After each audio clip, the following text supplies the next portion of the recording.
ধীরাশ্রমে উৎসবমুখর পরিবেশে পালিত হল লুৎফর রহমান বাবরের জন্মদিন।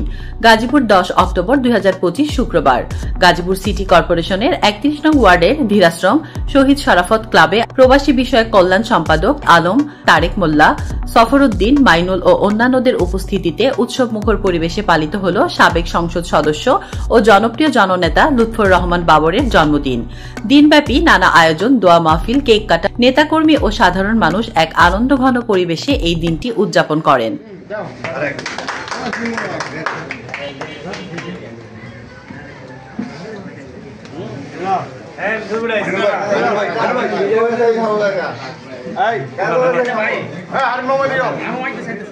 মিলাদ ও দোয়া মাহফিলের মাধ্যমে দিনটির সূচনা হয়। পরে বাবর সমর্থক ও শুভানুধ্যায়ীরা একত্রিত হয়ে তার দীর্ঘায়ু, সুস্বাস্থ্য ও ভবিষ্যৎ সফলতার জন্য প্রার্থনা জানান। স্থানীয় বিএনপির ও অঙ্গ সংগঠনের নেতৃবৃন্দ, জনপ্রতিনিধি, বিশিষ্ট ব্যক্তিবর্গ সহ অসংখ্য সাধারণ মানুষ উপস্থিত ছিলেন এই আয়োজনে।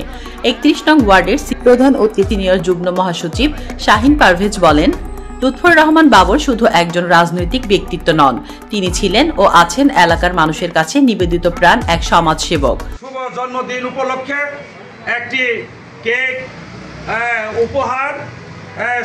উপহার দিয়ে শুভেচ্ছা জানাচ্ছি। আমাদের এই 17 বছরের নির্যাতিত, সেই কারা নির্যাতিত আমাদের প্রাণপ্রিয় নেতা। সন্ধ্যায় আয়োজন করা হয় কেক কাটা ও আলো ঝলমলে সাংস্কৃতিক অনুষ্ঠানের। অংশগ্রহণ করে স্থানীয় বিজ্ঞ ও তরুণ প্রজন্ম ও এলাকাবাসী। উৎসবের আবহে মুখরিত ছিল গোটা ধীরাশ্রম এলাকা। সকলেই ভালোবাসা ও শ্রদ্ধায় স্মরণ করেন প্রিয় নেতা লুৎফর রহমান বাবরকে, যিনি তার কর্মে ও মানবিকতায় স্থান করে নিয়েছেন মানুষের হৃদয়ে। তাসলিমা আক্তার শিমু, SBS বাংলা।